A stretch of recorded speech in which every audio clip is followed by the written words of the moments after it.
Berkeley and Hartley method is more efficient than the Pfeffer's method. You can also say this method as the successor of that method. So let's understand about Berkeley and Hartley method with the diagram. Okay, so they considered a large chamber like this. Berkeley and Hartley considered a large chamber like this, and inside that chamber there is a tube fitted just like this. There is a tube fitted just like this. Now let me use black marker, and in the left part this tube is further fitted with a capillary tube, and in the right side it is the water reservoir or the solvent reservoir. Okay, this is the solvent reservoir, and here this tube expands like this, and there is a piston that is pushing it downward. This is the piston. Now inside of this tube there is solvent. This is the solvent part, and this is the solution part. Solution, there is also solution. This whole part is the solution, and this inside is solvent, and this is the capillary tube. Let me make this solvent, and this blue marker,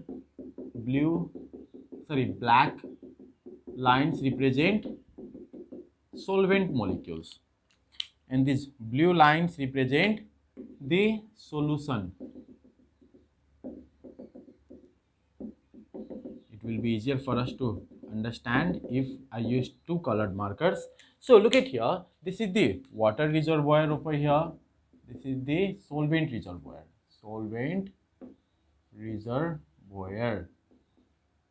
Now this is capillary tube,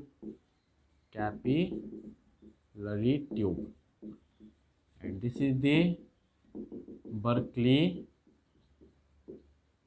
and Hartley method to calculate the osmotic pressure. Now look at here, let's understand what they actually did. They made a tube like this. They made a machinery like this. Okay, all the apparatus used are over here.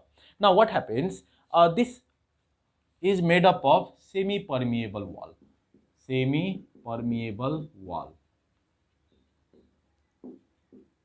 Now it makes more sense. Now look at here, there is the solvent molecule. This whole tube is filled with solvent molecule, that is water you can say, and outside of this solvent molecule there is solution only. Then what will happen? From this semi-permeable membrane, these are semi-permeable membrane. From this semi-permeable membrane, the water molecules will start to go outside in this direction, right? Due to the osmosis, water molecule will flow from low concentrated solution to higher concentrated solution, or from dilute solution to the concentrated solution.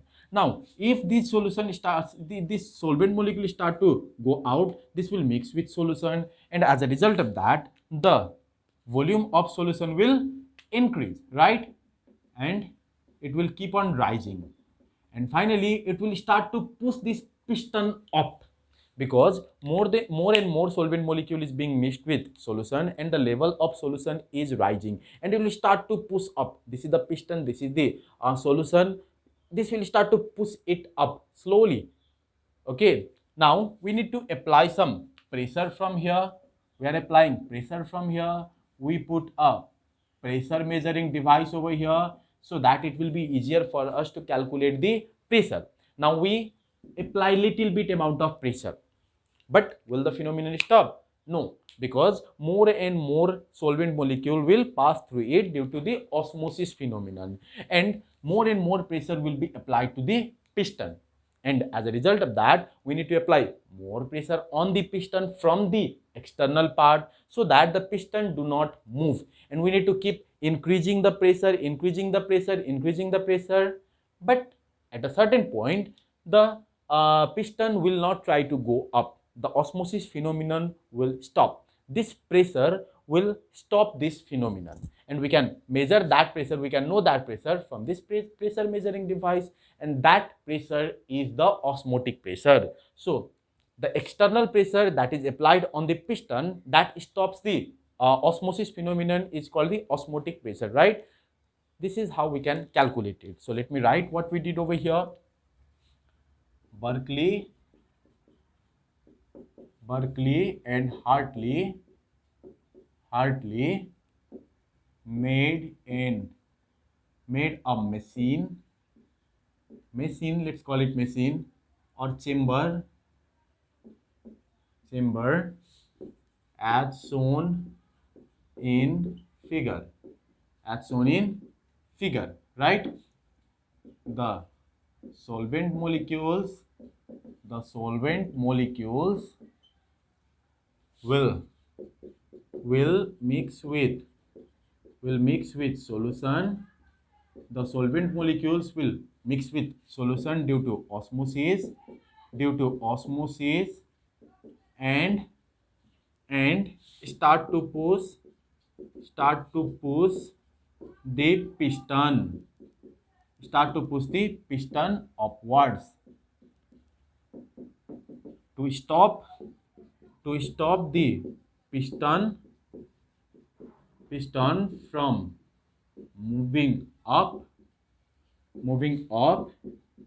External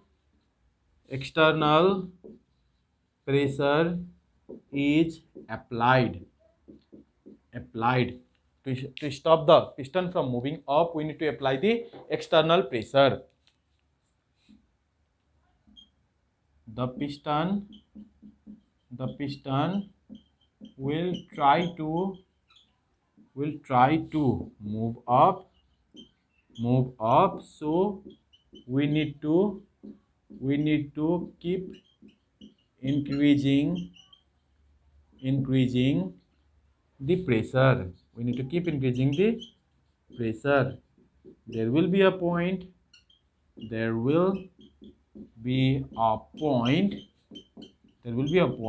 piston will not try to move.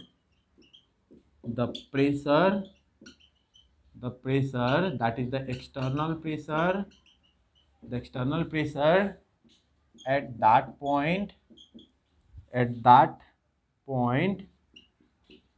is equal to the osmotic pressure. So I hope you understood everything about Berkeley and Hartley method. The solvent molecule will pass through this semi-permeable membrane and mix with the solution.